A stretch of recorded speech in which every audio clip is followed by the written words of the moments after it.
Good morning. मैं doctor Jainendra Kumar, assistant professor department of anthropology, JN. College Dhurwa से हूँ। आज हम लोग सेमेस्टर 1 के CC2 पेपर में देखेंगे अनुसूची क्या है, अर्थात शेड्यूल क्या है। सामाजिक एवं मानवशास्त्रीय अनुसंधान में प्राथमिक तथ्यों के क्रमबद्ध एवं व्यवस्थित संकलन हेतु शोध उपकरण के रूप में अनुसूची तालिका या प्रपत्र की सहायता ली जाती है। इसमें संख्यात्मक एवं वर्णनात्मक तथ्यों का संकलन किया जाता है। इसे विभिन्न विद्वानों ने अपने अपने अनुसार परिभाषित करने का प्रयास किया है। गुड्डे एवं हार्ट ने इसे प्रश्नों का एक समूह कहा है, जो अनुसंधानकर्ता के द्वारा किसी दूसरे व्यक्ति से प्रत्यक्ष स्थिति में पूछे या भरे जाते हैं।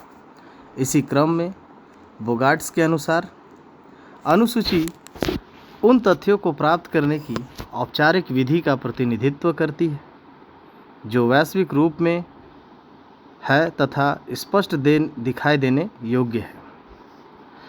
इस क्रम में थॉमस मैककॉर्मिक कहते हैं कि अनुसूची प्रश्नों की सूची से अधिक कुछ नहीं है, जिसकी आवश्यकता परिकल्पना और केवल परिकल्पना के परीक्षण में पड़ती है। M.H. गोपाल के अनुसार अनुसूची उन विभिन्न मदों की एक विस्तृत, वर्गीकृत, नियोजित तथा क्रमबद्ध सूची होती है जिसके विषय में सूचनाएं एकत्र करने की आवश्यकता पड़ती है। लुंडबर्ग के अनुसार अनुसूची का प्रयोग किसी एक तथ्य को एक समय में अलग अलग करके गहन अवलोकन हेतु किया जाता है। उपर्युक्त परिभाषाओं के आधार पर यह कहा जा सकता है कि अनुसूची प्रश्नों का एक क्रमबद्ध संकलन है जिसके आधार पर सूचनाएं संग्रहित की जाती है। इसका उपयोग स्वयं अनुसंधानकर्ता के द्वारा किया जाता है। सूचनाओं की संख्या के अनुसार ही इसे भी छपवा लिया जाता है तथा उत्तरदाता द्वारा दिए गए उत्तरों से एक अनुसूची को भरा जाता है। अनुसूची की प्रमुख विशेषताएं निम्नलिखित है, जैसे यह अध्ययन समस्या से संबंधित शीर्षक, उपशीर्षक तथा प्रश्नों की एक तालिका अथवा एक सूची होती है। दूसरा, इसमें एक फॉर्म या प्रपत्र के रूप में तैयार करके छपवाया जाता है जिसमें क्रमबद्ध रूप से प्रश्नों को रखा जाता है। तीसरा, इन प्रश्न तालिका का उपयोग आमने सामने की स्थिति में व्यक्तिगत साक्षात्कार के द्वारा किया जाता है। चौथा, शोधकर्ता या साक्षात्कारी इस प्रश्न सूची को उत्तरदाता से पूछकर स्वयं भरता है। पांचवा, इसे सामान्य प्रकृति तथा निश्चित तथ्यों के संकलन हेतु प्रयोग किया जाता है। छठवीं विशेषता यह है कि यह भौतिक रूप में सूचनाएं प्राप्त करने तथा परिकल्पनाओं की जांच करने की प्रमुख क्षेत्रीय विधि है। सातवां, साक्षात्कार उपकरण के रूप में अनुसूचित व्यवस्थित एवं नियंत्रित साक्षात्कार संचालन में सहायता प्रदान करती है। आठवां, अनुसूची के अंतर्गत प्रश्नावली, साक्षात्कार तथा अवलोकन तीनों विधियों की विशेषताएं समाहित रहती है। नौवां, इस तरह यह साक्षात्कार के लिए प्रश्नों की व्यवस्थित तालिका भी है और प्रत्युत्तर के अंकन के लिए एक उपकरण भी है। अर्थात अनुसूची को सामाजिक अनुसंधान की एक अत्यंत उपयोगी प्रविधि माना जाता है। इसकी उपयोगिता एवं महत्व को निम्न बिंदुओं के आधार से समझा जा सकता है, जैसे पहला, प्रत्यक्ष संपर्क। अनुसूची प्रविधि के अंतर्गत शोधकर्ता सूचनादाताओं से प्रत्यक्ष संपर्क स्थापित करता है और सूचनादाता के उत्तर देने से संबंधित किसी भय, संदेह या भ्रम का वह निवारण कर देता है। दूसरे, व्यक्तिगत रूप से उपस्थित रहने पर उत्तरदाता के मन में विश्वास पनपता है, जिससे वास्तविक सूचनाएं प्राप्त करने में मदद मिलती है। विश्वास तथा निकटता के कारण वह कोई बात छिपाने का प्रयत्न नहीं करता है। दूसरा महत्व यह है कि इससे ठोस सूचनाएं प्राप्त होती हैं। अनुसूची प्रणाली के द्वारा प्राप्त सूचनाएं ठोस होती है। इसका कारण यह है कि अनुसूची प्रणाली में अनुसंधानकर्ता सूचना को सूचनादाता से एकत्रित करने के साथ साथ तथ्यों का वास्तविक अवलोकन भी करता है। इसमें तथ्यों की पुष्टि हो जाती है। तीसरी विशेषता है अवलोकन की गहन वृद्धि। अलग अलग इकाइयों का अलग अलग अध्ययन करने से अवलोकन में गहनता एवं प्रामाणिकता की वृद्धि होती है। जैसा कि लुंडबर्ग ने लिखा है कि अनुसूची एक समय में एक तथ्य को पृथक अध्ययन करने का तरीका है एवं इस प्रकार वह हमारे अवलोकन को गहन बनाती है। दूसरे शब्दों में, एक ही प्रकार के प्रश्नों को विभिन्न व्यक्तियों से पूछने और उनके विभिन्न उत्तरों को लिखने से अध्ययन विषय के संबंध में उसकी अंतर्दृष्टि बढ़ती जाती है और यह अंतर्दृष्टि अवलोकन शक्ति में वृद्धि करती है। चौथा महत्व है अधिकतम सूचनाओं की प्राप्ति। अनुसूची का एक अन्य लाभ यह है कि इसके प्रयोग करने पर लोगों से मिलने वाले उत्तरों का प्रतिशत बढ़ता जाता है। प्रत्यक्ष रूप से संपर्क करने के कारण अनुसंधानकर्ता को सूचनादाता अधिक टाल नहीं पाता और शोधकर्ता उनसे अनुसूची के उत्तर प्राप्त कर उसे भरने में सफल रहता है। पांचवी विशेषता, अभिनति की संभावना नहीं होती है। अनुसूची के प्रश्न स्पष्ट तथा निश्चित होते हैं तथा वे अनुसंधान के विषय से संबंधित होते हैं। इसलिए इस प्रणाली में सूचनादाता को उत्तर देते समय विषयांतर करने की छूट नहीं मिलती। दूसरे, इस प्रणाली में स्वयं शोधकर्ता निष्पक्ष सा रहता है, क्योंकि उसको केवल उन्हीं प्रश्नों का उत्तर प्राप्त करना होता है जो अनुसूची में दिया गया होता है। अतः इसमें अनुसंधानकर्ता व सूचनादाता में से किसी को विषय से परे हटने की गुंजाइश नहीं होती। इसकी छठी विशेषता है अनुसंधानकर्ता के व्यक्तित्व का लाभ। अनुसूची प्रविधि के अंतर्गत अनुसंधानकर्ता सूचनादाताओं पर अपने व्यक्तित्व का पूरा प्रभाव डालकर गुप्त बातों को भी जानने में सफल हो जाता है। सातवीं विशेषता, लेखबद्ध सामग्री। अनुसूची के माध्यम से जो तथ्य प्राप्त होते हैं वे लिखित रूप में होते हैं और किसी भी अवस्था में हमें अपनी कल्पना या स्मरण शक्ति के आधार पर नहीं चलना होता।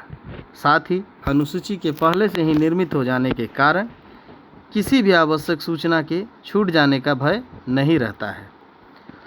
आठवां, दोषपूर्ण लेख से बचाव।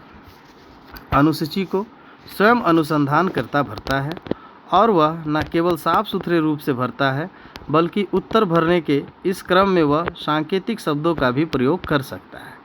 इससे अनेक प्रश्नों का उत्तर बहुत कम समय में मिल जाता है और तथ्य संकलन की प्रक्रिया संक्षिप्त हो जाती है। नौवां, मानवीय अध्ययन में सहायक।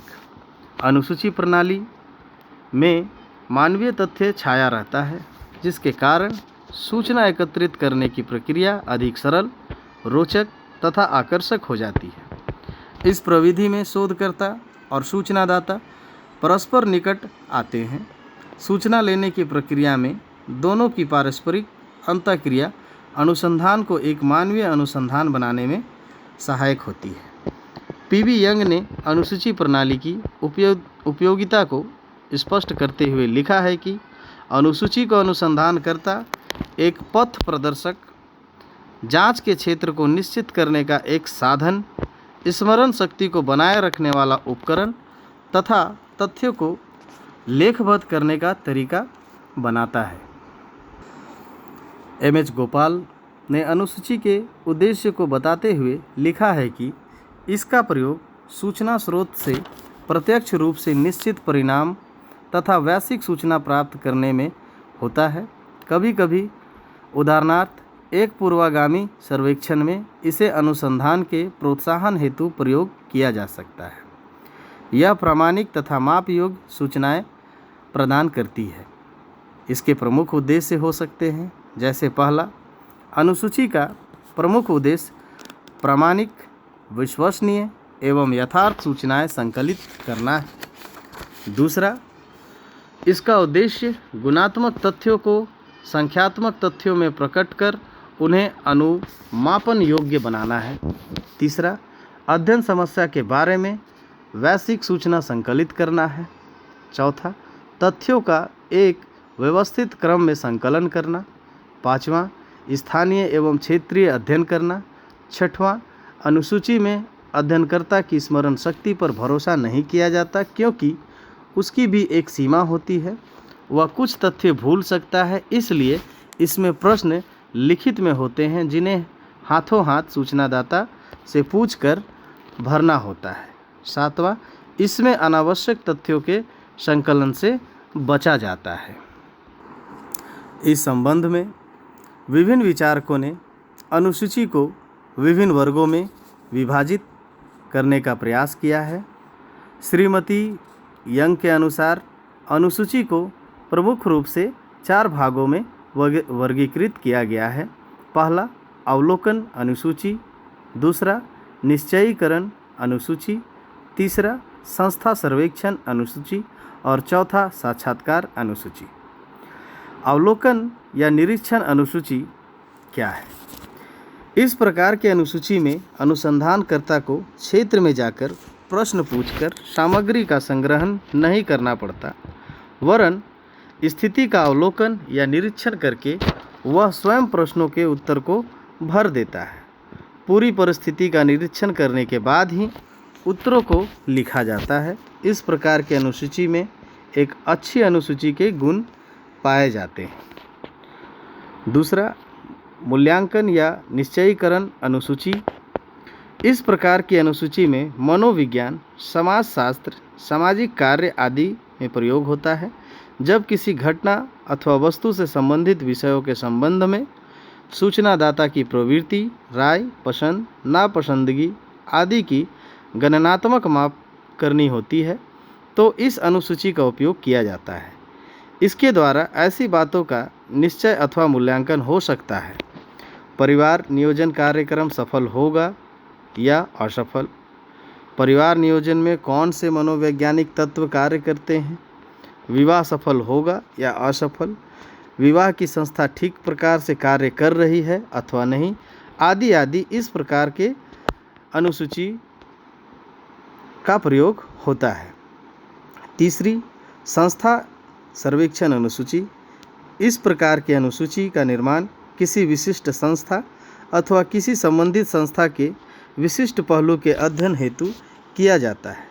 यह अनुसूची साधारणतः लंबी होती है, क्योंकि संस्था से संबंधित प्रत्येक समस्या के प्रत्येक पहलू के बारे में आवश्यक बातों को अनुसूची में शामिल करना होता है। ऐसा करने पर ही वांछित उद्देश्यों को प्राप्त किया जा सकता है। और चौथी अनुसूची है साक्षात्कार अनुसूची।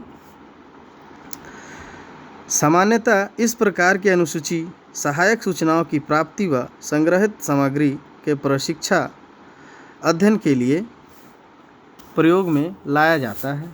व्यक्तिगत रूप से सूचनादाताओं से मिलकर संबंधित प्रश्नों का उत्तर प्राप्त करना ही इस अनुसूची का मुख्य उद्देश्य होता है। इस प्रकार की अनुसूची का लाभ यह होता है कि अनुसंधानकर्ता साक्षात्कार के दौरान वर्गीकरण व व्यवस्थित क्रम में लाने के लिए उपयुक्त व आवश्यक तथ्य एकत्र कर लेते हैं।